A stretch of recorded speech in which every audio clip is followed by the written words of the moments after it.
Are you a single lady aged between 45 and 70 looking for a good man? It's a common struggle many face, and we're here to tell you, you're not alone. The quest for a good man can often feel like a never-ending journey, but let's take a moment to redefine what good really means. Good doesn't mean perfect, because let's face it, perfection is an illusion. Even diamonds have flaws, but it's those flaws that give them character, make them unique, just like us. So, when we talk about finding a good man, we're talking about someone who respects you, treats you with kindness, and loves you, flaws and all. We're talking about someone who's willing to grow with you, learn with you, and face life's challenges with you. There are good men out there, ladies, and they're looking for you too. Remember, perfection isn't realistic, but finding a good man certainly is. Have you ever wondered if your standards are too high? It's a question that dances in the back of our minds, isn't it? Standards are our personal guidelines, the boundaries we set in our relationships to ensure we're treated with respect and love. They're vital, but it's equally crucial to find the balance.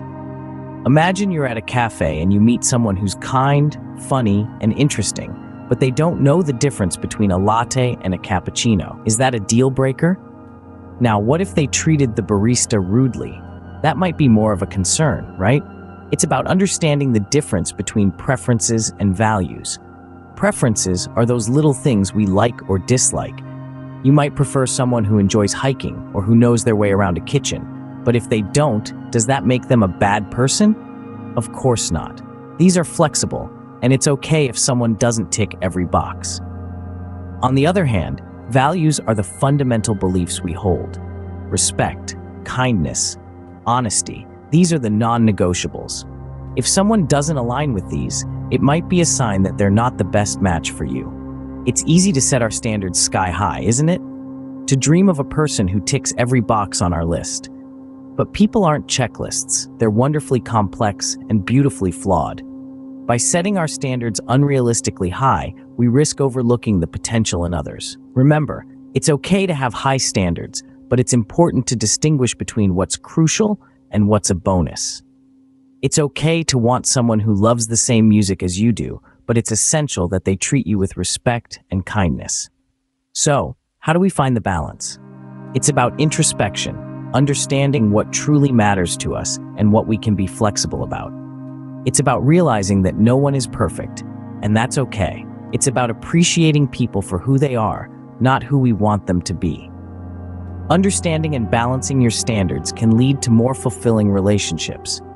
It's about finding that middle ground between what we desire and what we need. And when we do, we open ourselves up to a world of wonderful possibilities. Ever met a man that didn't quite meet your standard? Perhaps he lacked a certain je ne sais quoi, or that spark you've been searching for. Well, ladies, let's talk about the concept of upgrading a man. Now, don't get me wrong. This isn't about changing someone into a completely different person or molding them into your ideal partner. No, this is about recognizing the potential in every man and understanding that love, in its most beautiful form, can bring out the best in people. We all have strengths and weaknesses, areas where we shine, and areas where we could use a bit of polishing. This is where the idea of upgrading comes in. It's not about changing someone's core personality or trying to fit them into a particular mold. It's about seeing the potential in them, the inherent goodness that perhaps they themselves have overlooked. It might be about encouraging him to pursue a passion he's put on the back burner or to take on a challenge he's been avoiding.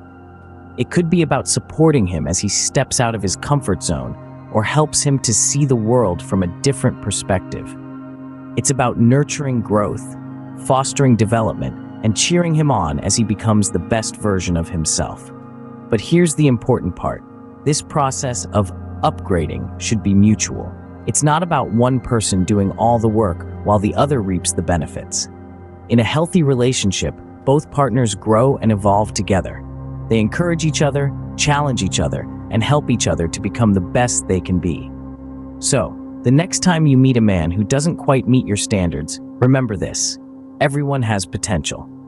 Sometimes, all it takes is a little bit of love, patience, and belief to bring out the best in them. And who knows, You might find that in the process of helping him to shine, you've also discovered new facets of yourself. Remember, it's about bringing out the best in each other, not changing who you are. Do you find yourself waiting at home for Mr. Right to knock on your door? Well, let's talk about that. It's a beautiful thought, but let's face it, finding love often requires us to take the initiative and put ourselves out there. So, how can we increase our visibility?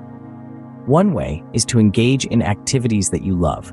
Join a book club, take a cooking class, or volunteer for a local charity. These are great ways to meet like-minded individuals while doing something you enjoy. The bonus? You're more likely to find a partner who shares your interests when you're busy living a life you love. Next, don't shy away from social gatherings. Birthday parties, weddings, or even casual get-togethers are perfect opportunities to meet new people. Even if you don't meet Mr. Right at these events, you might make new friends who could introduce you to someone special down the line. And let's not forget the digital world. Online dating and social media platforms have opened up a world of possibilities. It's a great way to connect with people you may not have crossed paths with otherwise. Remember to be authentic and genuine on these platforms. After all, you're looking for someone who loves you for who you are. Now, being visible doesn't mean you have to be the life of the party or the most outgoing person in the room. It's about being open to new experiences and making connections with people. Be patient and kind to yourself during this process. It's not a race, and there's no timeline you have to stick to. Lastly, don't forget to let your light shine. You're amazing, and the right person will see and appreciate that. So don't hide away. Be proud of who you are and let the world see it. Remember, sometimes the best way to find love is to step outside of your comfort zone. So step out, be visible, and keep your heart open to the possibilities. What do you truly want in a relationship? Knowing what you want in a relationship is a powerful tool. It's like having a compass in an uncharted territory, guiding you towards the right path. As we age, we gain wisdom and experience. These are not just fancy words, they are the culmination of life's lessons. The triumphs and setbacks, the laughter and tears. They shape our desires and expectations in a relationship. So let's talk about wisdom. It's not about being the smartest or the most experienced. It's about learning from your past, understanding your needs, and using that knowledge to shape your future. It's about knowing yourself so well that you understand what you want and what you don't want in a relationship. Think about it. Maybe you've had relationships where you felt unheard or unappreciated. Perhaps you've been with people who didn't share your values or your dreams. These experiences, while tough, have taught you valuable lessons. They've shown you what you don't want, which in turn helps you understand what you do want. So what do you want in a relationship? Is it respect? Is it shared goals and dreams? Is it a partner who makes you laugh, who supports you, who loves you unconditionally? You see, wisdom is knowing that it's okay to want these things and more. It's okay to expect them from a relationship. Now, use this wisdom in your search for love. Don't settle for less than what you want and deserve. Use your experiences as a guide. It's like a roadmap, pointing you towards the right direction. But remember, knowing what you want is just the start. You also need to communicate it, to make it known. Because if you don't, how will the other person know? How will they know how to love you, to cherish you, to respect you?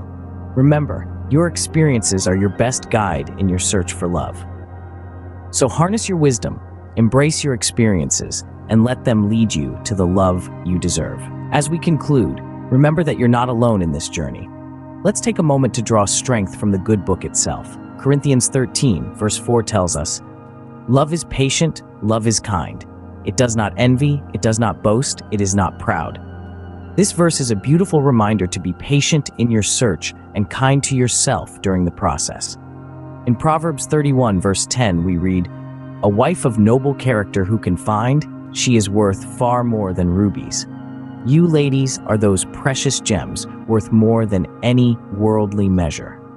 Let's end this with a blessing. May you find the joy in your journey, the patience in your pursuit, and the love that you so richly deserve. Remember, you are deserving of love, and there's a good man out there just waiting to meet you.